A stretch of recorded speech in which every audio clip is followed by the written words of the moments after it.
Okay, 4, 3, 2. 1 year ago, sanity was restored to the White House. This week, we've had a lot of reminders of what it was like to live under the former guy.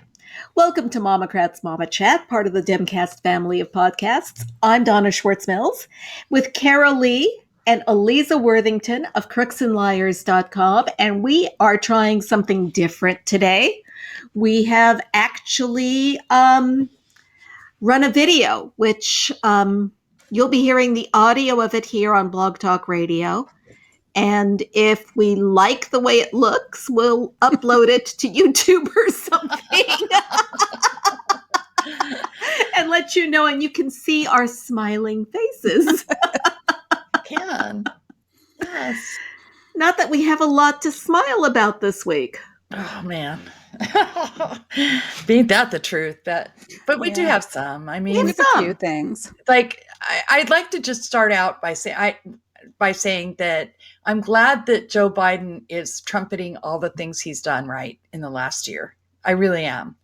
I mean, I'm super glad that actually happened and that he's did an ad and put it out there, showing what he's done, because it's really easy to forget. Yeah. And, exactly. You look at these poll numbers and it's like, where have these people been? Who is it that is expecting him to clean up 4 years of Trump in 1 year with the obstruction that he is still, even though we've got all three branches of government, the Senate is just unmanageable. Yeah, we don't. But we don't. We don't have all three. We don't have the judiciary, and the judiciary with the Trump judges has just been awful. Although he's done a wonderful job appointing lower court judges. He's done a great job with that. Amazing. Yeah. But, you look at these poll numbers and you've got this drumbeat in the media, inflation, inflation, inflation. The economy is bad. And he's had all these unprecedented successes with the economy. He's got to toot his own horn. And I've been really happy that since the first of the year, they're talking this week about a reset. The reset started when he started giving those very angry speeches on voting rights. Yep. Agree. And this week he had that press conference. He has been out and about today. They did a grassroots meeting with the Democrats last night that I went to on Zoom, and saw both Vice President Harris and President Biden, just kind of reinforcing with the Democratic base, hey, this is what we're doing. We've had these setbacks. It's not going to be easy. It was never going to be easy. No. Right. And frankly, the Senate hasn't made it easy, but let's remember that it's Republicans in the Senate. I mean, everybody wants to blame the two Democrats, and yes, they own some of this, but the Republicans in the Senate, there's 50 of them. Yeah. Am I right? And they're not, they're suddenly against voting rights. Yeah. So, I mean, I don't know what to say other than, Manchin and Sinema were for voting rights. They were against the filibuster. Hi, Kat. I'm sorry. Would it be a MOMocrats podcast without it? I know. I'm really sorry. No. We love the cats. Yeah. We love the cats. We love the cats and the dogs. Too. Yeah. So anyway, I mean, I feel like everybody should remember that Republicans are actually our problem, not the Democrats. I mean, yes, the filibuster is a problem, but Manchin and Sinema would have voted for the bill. It was the filibuster they wouldn't vote for.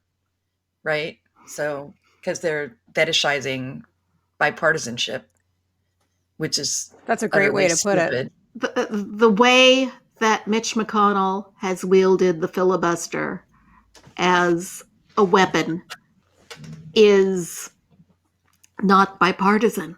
No. And yeah, we do want to have some tools when we're in the minority to be able to make our case, which is why the talking filibuster that Manchin was for a year ago. Before he wasn't. Yeah. Yeah. And I wonder how much of the fact that neither Manchin nor Sinema were in the Senate before the McConnell years plays into it. I mean, they think this is the norm, right? Yeah. I can't imagine Manchin thinks this is the norm. Yeah, he's been I around don't know long that enough. Sinema thinks much about anything except herself. No, and really, I don't. I'm not. No, she's awful. I mean, I really think that she's just, truly, legit narcissist. Personality disorder level narcissist. But Manchin, I think, knows better, and I think he just talks out of both sides of his mouth and is interested solely in the attention and the power that he's holding as, the swing demo, the difference maker in these votes. And he knows it because he was good friends with Robert Byrd, who he replaced. So he knows what the filibuster is about and why, how he's using it. Yeah, I don't buy that. He has trouble with history. He's not a stupid man, I don't think. Sinema is not going to have any career left when she's done. I mean, not as an elected official. She'll certainly have a career as a lobbyist. Maybe, but even then, I don't know. We'll have to see. I can't imagine many Democrats that, at least in the current pack, wanting to have her sitting in their office lobbying. That's true. So yeah, I don't think so either. I mean, I really see her going, Republican, libertarian, maybe. I don't see her having a future. You think she is so delusional that she really does think she's running for president in 2024? I do. Oh, I think it's entirely possible. Yeah. Tulsi Gabbard 2.0. Yeah. Yeah. Yeah. I mean, Tulsi Gabbard minus the homophobia. Right. Is really what she is. Yeah, exactly. And people that worked for her in Arizona are furious with her. Of course they are. Furious with her, as they should be. Yeah. But again, I'm just going to come back and say they ought to be also furious with the 50 Republicans who couldn't bring themselves to close debate on voting rights. Yeah. Yeah. Which again has been historically bipartisan. But all of a sudden, the Republicans are, there's fraud going on. We have to stop it. And there isn't any fraud going on except by Donald Trump and his followers. Well, that's projection. So this is all. And there's a boatload of fraud going on there. Wow. A lot. Wow. I mean, yeah. In fact, the only fraud that we're finding is committed by Republicans and on his behalf. Right. But so like the few cases of people trying to vote twice or voting on behalf of their dead mothers, those are all Republicans. It so happens. So, I mean, and on another level, there's the fraud that is a consequence of the fraudulent electors that were submitted, right? Yeah. Which, I mean, that whole story is unraveling so fast right now. I mean, it's like Watergate. Were they actually submitted, or were they attempted to submit them? They attempted to submit them, and they're in the archives. Right. That's how we know about. Well, I guess there was some reporting on it, but this is why it's in the news right now, because it was in the archives. Slates were in the archives. So they were in the archives. It sounds like Rudy Giuliani was the guy that was behind it, or at least. I don't think he conceived of it, because honestly, I don't think he's that too smart. But I think he coordinated it. I have a feeling that it was John Eastman who I think so too. Came up with the idea.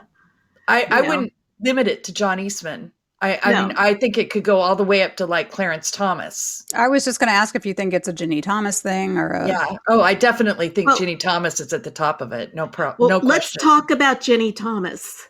Because I'm always here for that. I know. Well, today, particularly timely, given the New Yorker released Jane Meyer's reporting that she's been working on this article a long time.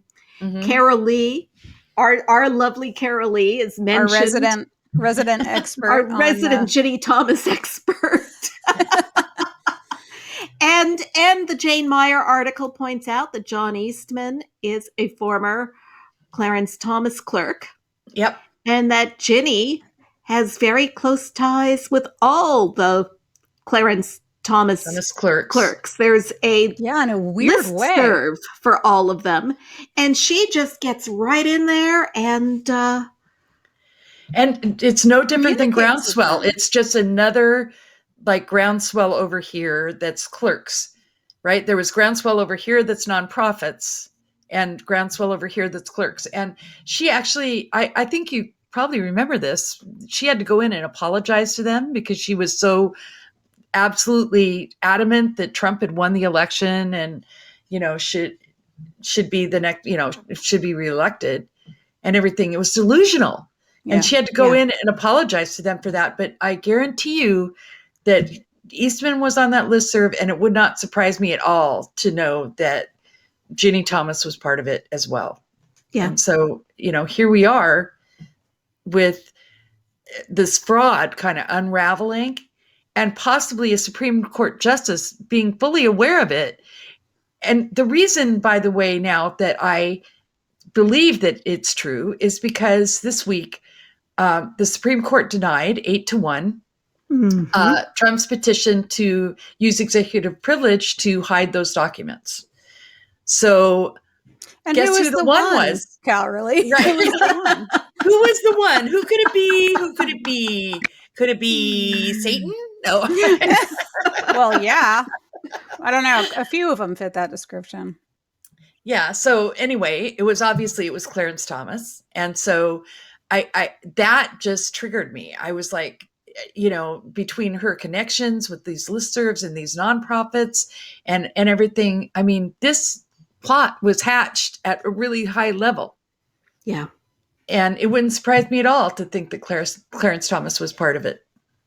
Well, so now the 800, is it 700 documents? 800 documents? I think it's 1,000 pages of documents altogether, actually, is what I heard. So these documents that were requested by the January 6th committee, the archives have had them ready, I guess, all this time pending the Supreme Court decision, because the committee has them all now.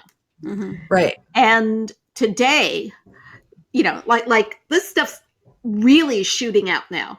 Yeah. And so there was that executive order where it was unsigned, just waiting for Trump to sign it, where they were going to declare that there was an emergency with the voting machines and direct the military to seize them all. Right. And it talks about a special prosecutor and refers to the special prosecutor as she. So it is very possible that this executive order was drafted by Sidney Powell herself. Right. And then never saw the light of day because it was batshit crazy, I honestly want to believe that there were lawyers saying all over the White House saying, if you do this, I will resign. I will, I'll walk away. I'll spill the beans. Because that's the only reason I can think of that it was actually not signed. Trump would have signed it. Yeah. He had no wanted to do that. Yeah. So why wasn't it? Well, the only reason I can think of is because Sidney Powell was him. Yeah. So and I think all of this is going to come out. By the way, I think it's all going to come out, and it's already. I mean, for those of us who do you remember Watergate? Well, Aliza, because I do. And it was like, it's like first you heard about the break-in and then you heard about some stuff, like sort of broke through and then nothing. And then boom, you had, all the things happening at once. That's kind of how I feel it's going now. So, So, but here's the thing that's so interesting to me, just going back to Ginni Thomas for a minute, is Jane Mayer really did some great research that I haven't had time to do, linking up her nonprofit affiliations. Mm-hmm. So not just the clerks, for Thomas, but also all of the different organizations that are now filing amicus briefs with regard to these major cases before the Supreme Court that he should be recusing himself from because she's the activist who's coordinating everything.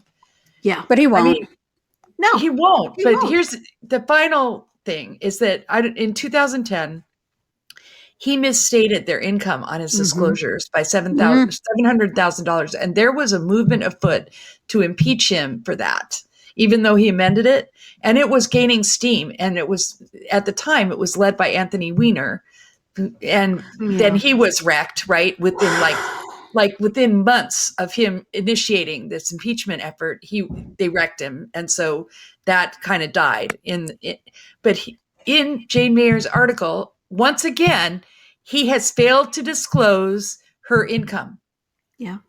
And it's from Frank Gaffney. I mean, it's from places that definitely should have been reported.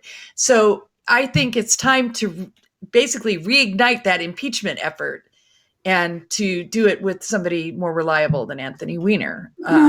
God, men suck.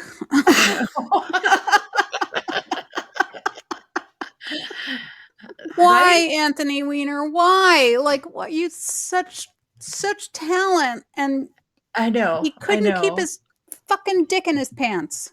I know. I Yeah. will Really? never Like, understand. he could have done that. He could have. Yeah. He could have taken Clarence Thomas off the bench. Yeah, he could He have. could have done a lot. He could have done so much with health insurance. He could Yeah. have done so much. He Yeah. had. Yeah. He had a ton of God talent, damn it! He had and he so had a much ton talent. of drive, and he just couldn't. Fucking men. I know, right? I swear. So I'm sorry. It's just like you're saying the same things I said when all of this happened, because I was like,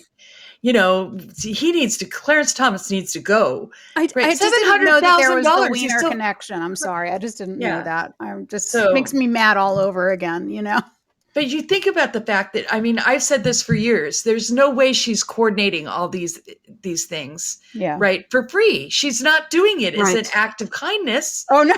Right? Well, she is a true believer in this crap. She is a true She's believer. She's a true believer, but she's also a fucking mercenary. Like, she really is. She's she doesn't do shit for free. Right. She believes that she's, God-given, she deserves the money. God wants her to have the money. But that's the ethos of the Republican Party, right? It is. I mean, with Act Blue, that's a nonprofit organization for funneling our donations to Democratic candidates and causes. Whereas Win Red is for profit. And it's going into Trump's pocket. Yes. To pay for his lawyer fees. I guess. It's just wild. Yeah. Yeah. And so Ginni Thomas is the same way. Every penny she earns as from fees from these different nonprofits is going into hers and Clarence's pockets, number one, which he should be disclosing, number two. And number three, anything that involves these organizations, all of which are involved in these cases, he should not be hearing. And I mean, we really got to get some ethics rules in front of, that's Congress that does that. Well, they're trying to do that now that we have a majority, right? Like the Congress is trying to get some ethics rules passed. But we need 60 votes in the Senate. But we need 60 votes for it. And where's that? We don't have, which is why we need to focus on the Senate races more than ever. Right. In 2022, we really need to, we have our work cut out for us. Work cut out for us. I mean, we're not going to pick up 10 seats, but we can flip 2 or 3. We can. There's 20 seats up for re-election. Yeah, we can pick up enough. We can. It's going to take money and it's going to take a lot of effort, but it can be done. And, never mind how we have to get around these new voter suppression laws, which are working exactly as they were designed. No lie. With a third of the vote requests for absentee ballots in Harris County, I think it was, being thrown out because people are not putting in either their social security information or their driver's license. And I don't know if you guys saw the application. It's really hard to find that part up in the top right-hand Well, not corner only of that, the no, I'm not app. going to give my social security number. Well, no, the last four. It's the last four digits. Oh, it's last not the four, entire. okay. It's not the entire number. But even if they do fill it out, did you hear that Texas suddenly has run out of paper to print? Yes.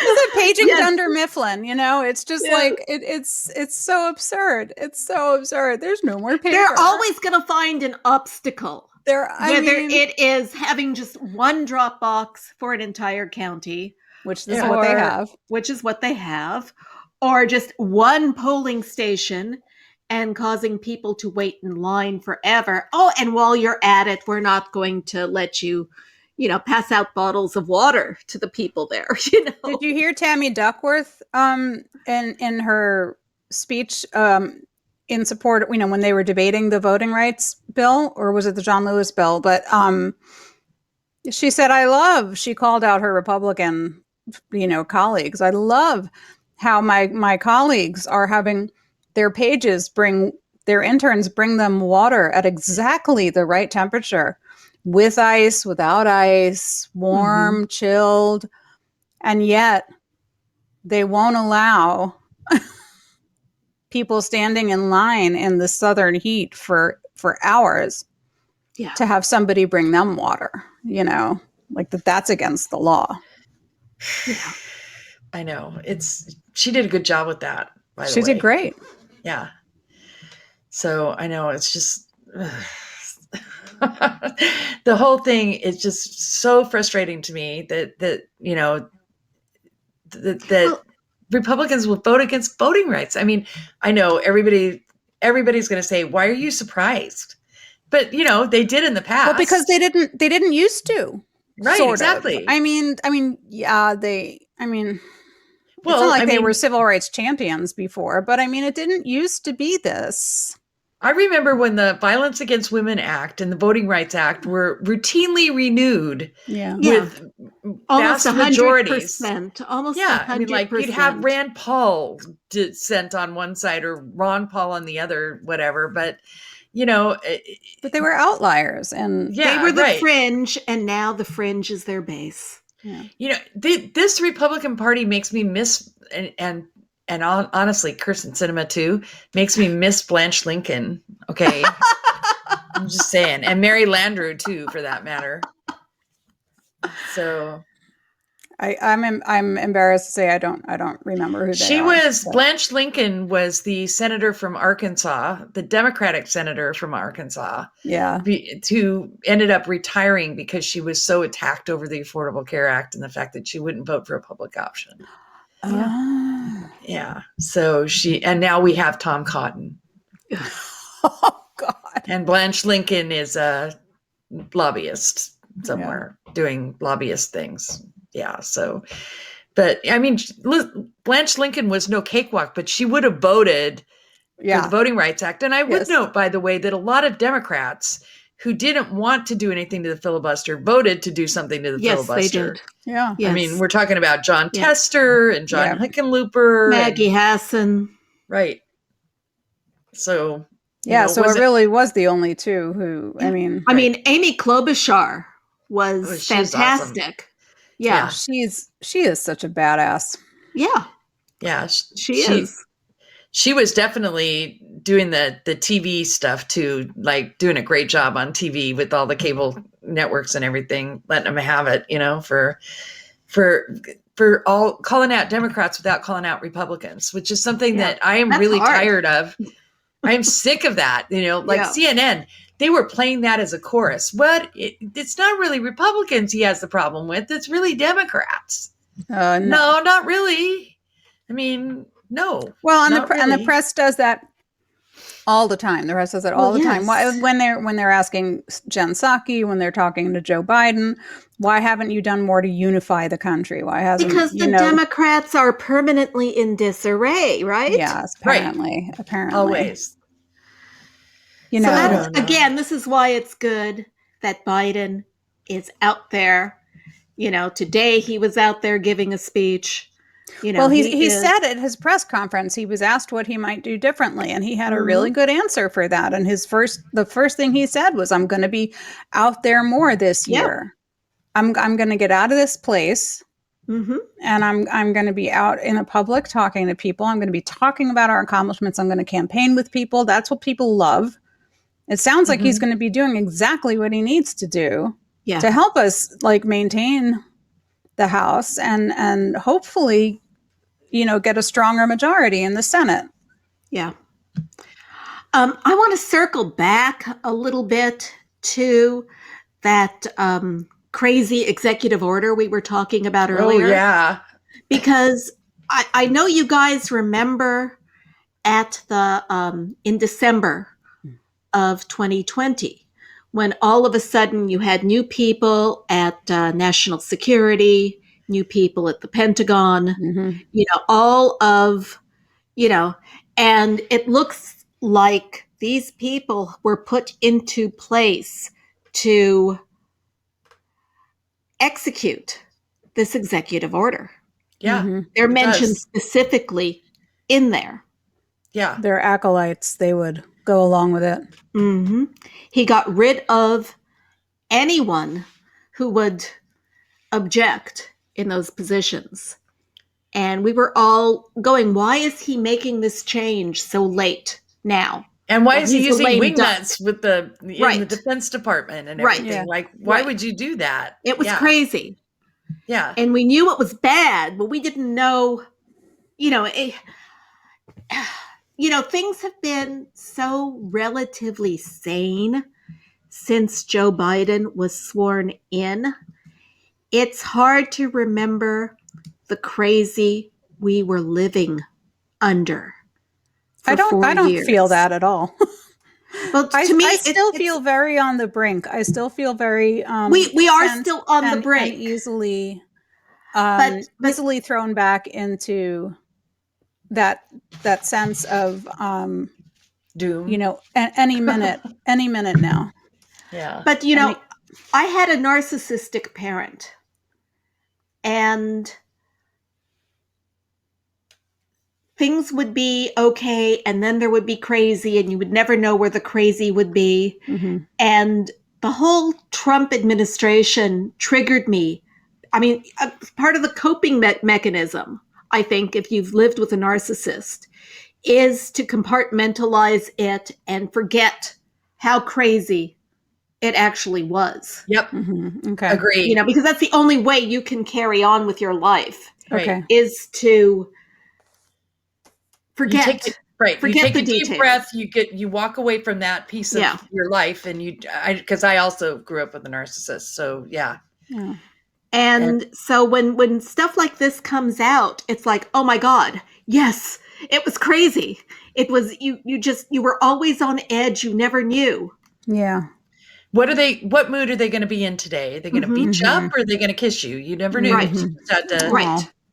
to guess. So, and that's the same way. Yeah. It's like, what's going to happen today? Is it going to be doom or not? Right. So, and it could turn on a dime. Yep. So, I mean, I interrupted you, though. I'm sorry when you were saying that it's been so sane, and you were talking about last December when he was replacing everybody. I mean, were you going to go somewhere else with that? No, I just find it remarkable when they were reading the details of that executive order. Yeah. And it's like, oh my God, this was the end game. Yeah. Or this was part of the end game for him to use the National Guard to take all the voting machines on this pretense that the machines, it even mentions Dominion in the executive order. Yep. And on the pretense that there was something wrong with them, that they were being manipulated, that the Democrats were cheating. Projection. Yeah.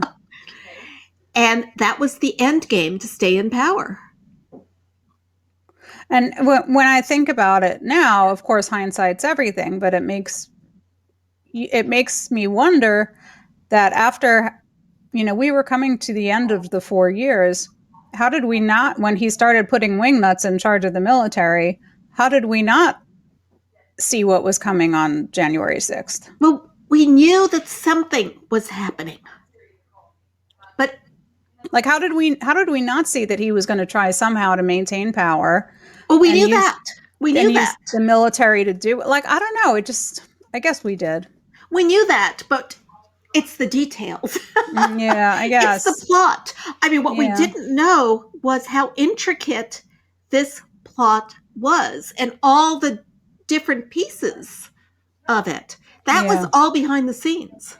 Yeah, and Trump basically, I'm sure, I'm speculating here, but he doesn't have the capacity to put all that shit together. He just picks really evil, smart people to do it for him. And, I'm sure he gave John Eastman free range. I'm sure he gave, whoever. Yeah. So, do what you have to do. Yeah. Put the people in charge who are going to get it done. Do what you have to do. And I'll pay your lawyer bills. Yeah. Yeah. Which is a big joke because he never pays any of his bills. So, But no, he never pays any of his bills. But whoever got all this done, arranged all of this, it is terrifying how down to the detail it was. Yeah. And how many people in the Republican Party do not want democracy anymore. Yeah, they don't want it. They don't mind. They don't care that they were all lying to us. They're just apathetic. They just want to maintain their senator title or their representative title or they just want to stay in power. All our lives. I don't know that they actively don't want democracy, but I think they're ambivalent about how they stay in power. If it means the end of democracy, it means the end of, whatever. I think they don't want democracy. You do, huh? I think you think they are outright worshiping Putin and Viktor Orban. And, they are agreeing with China that, democracy is too messy. And if you want to get stuff done, you just have to have an authoritarian government. And, by the way, we get to be the authoritarians. Yeah.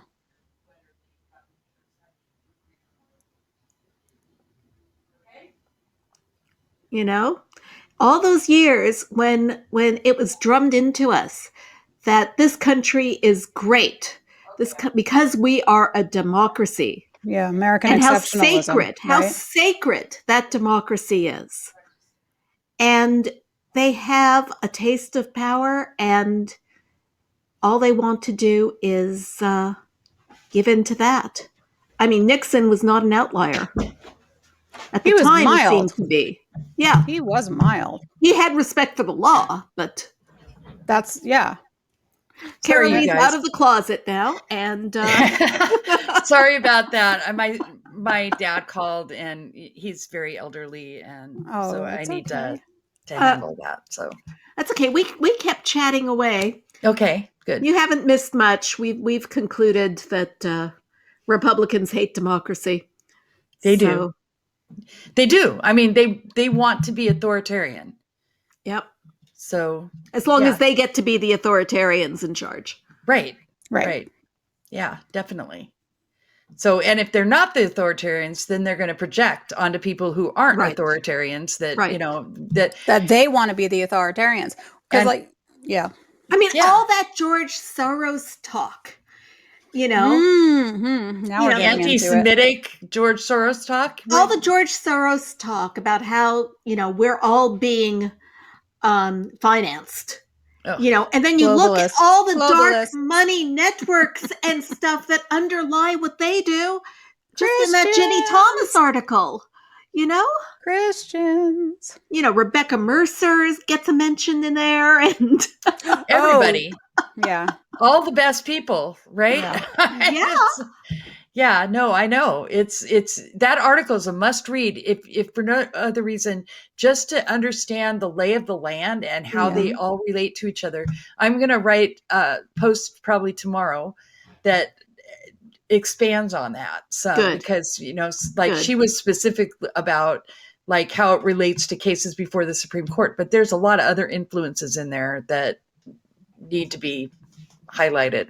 So yeah. Yeah, it's a big deal. But back to the authoritarianism that you were talking about, it's really something to worry about. And Yes, it is. there's a lot of really ugly anti-Semitism and racism and, everything going on right now that I honestly, the anti-Semitism just blows my mind. I know it shouldn't, but it does. I know. This is where everybody gets to say, "Oh, you're surprised by that," No, but I mean, it blows our minds too. Okay, All my life, I have felt very good about living in this country because it is really the only country, and I'm including Israel in this, where as a secular Jew, I have felt like I was safe. And I don't feel safe anymore. And I can't think of another country where I could feel safe. Yeah. Yeah, I think that's what's bothering me too. It's like, this has always been the safe space, right? For that Maybe at least Canada. in my lifetime, maybe. Yeah. Maybe. I mean, I really feel like this anti-Semitism needs to be crushed. Along with the rest of the racism, I mean, our Black friends are going to say, honey, welcome to our world, because we've never been safe. Well, right. And that's true. And the feeling of safety was probably a mirage anyway. It was. Because that anti-Semitism has always been bubbling underneath. It's as much, Jews have never not been chased from their homes. Yeah. In all of our existence. Yeah. In all of our existence. We've never had a place where we weren't scapegoated, abused, accused of running the banks, right, whatever, limited in what we were allowed to do. It's just there's never been a time when we weren't. And there's no need, and it's not constructive to compare the kind of oppression that Jews have suffered to the kind of oppression that Black people in this country have suffered, because it's not really the same. It's not the same. And but we share. I mean, we share an experience. We share the concept of of generational trauma. And we share the concept of being, targeted and scapegoated and stereotyped. But in this nation, we're a lot of us white passing, and we have a certain privilege. However, this is, we're entitled to experience the anti-Semitism and be wounded by it. Yeah. All by itself. Yeah. Right. And it's hard because we had this situation. We had this horrible hostage situation last Saturday. And then within a month before that, I don't know if you guys know that, but there was a synagogue that was bombed. Yeah. I don't, was it New Mexico or was it also Texas? I think where it was there was New Mexico, where there was a synagogue bombing, and that didn't even make the news. And then you have in Brooklyn, you have this woman who spat on these children. An 8-year-old was the oldest child. These 3 children who were, and she said that Hitler should have killed you all. Hitler should have killed you all. Spat on what is, this is, and then we have in Knoxville, we have an adoption agency that refuses to allow a family to adopt because they're Jewish. Right. This is all, at the same time, you had that situation where the poor woman, Asian woman, was thrown in front of a train. By a homeless, someone they think is, probably a mentally ill homeless person. And yes, but it was an act of hate. Right. Yeah. And then the people who were speaking with accents and, these 2 racists on the train were, hurling epithets at them, like all of you need to go back to where you came from. I missed that And one. that went viral, and those two people lost their jobs. Well, good. Yeah. But it comes down to Trump gave them permission to voice, to act on their worst impulses. Yep. It's not even permission. It became I don't know, a sign of power. It became a way of demonstrating. Well, I mean, what he basically did is he told everybody, you can do whatever you want. You can be as hateful. Look at me. I'm doing want. whatever I want. I can be hateful. I can be nasty to everybody. It's strong. They're not, Yeah. So are we at our hour? I don't know. Our timer says so. We're at 40 minutes is what I've got, because I didn't hit the record until. Oh, is it only an hour of recording? Is that the deal? Yes. Okay. Yes. Okay. So if you guys want to continue, we can continue. Sure. Of course. I can go another 5 minutes or so. We have not gotten into Trump's very bad week. Yes. Oh, then let's end on that nice note. Yes. So, prior to the Supreme Court giving the go-ahead to the National Archive to give the committee all the documents they requested, there were some other legal developments that must have Donald Trump screaming at everybody. So you had in New York, Tish James issued a very detailed document that goes into the possible fraud that Probable the Trump fraud. organization, Likely fraud. Yeah. the likely fraud that the Trump organization was doing with just fabricating the numbers, what their properties were worth, whether they were paying taxes or getting loans or making deals. Whatever. They're up, they're down. Whatever made them depending richer. on whether you needed money or you needed to not pay taxes, one or the other. Right. I mean, this is one that to me, I could totally see. I'm glad they're proving it. But I mean, let's be honest. Can't you see Trump, Mr. Micromanager? Yeah, it's worth $4 billion today. I need a loan from Deutsche Bank. Oh no, it's worth, $2 million. I need to pay my taxes. Yeah. Hi, Kitty. I see your kitty that's back Smokey. there. That's where he likes to just lie down up there. He's my little old man. So he'll make himself comfy. Yeah. So anyway, I mean, I from the beginning have totally believed that that's the case. And now Tish James appears to be meticulously proving it to the point where, even the dumb son had to do, 500 invocations of the Fifth Amendment. Someone on Twitter was like, is 500 a lot? Yes, it is. And of course, as John Amato my boss wrote this week, Trump thinks that people that invoke the Fifth Amendment are weak. That's right. He thinks they're criminals. Guilty. They must have something to hide. Yeah.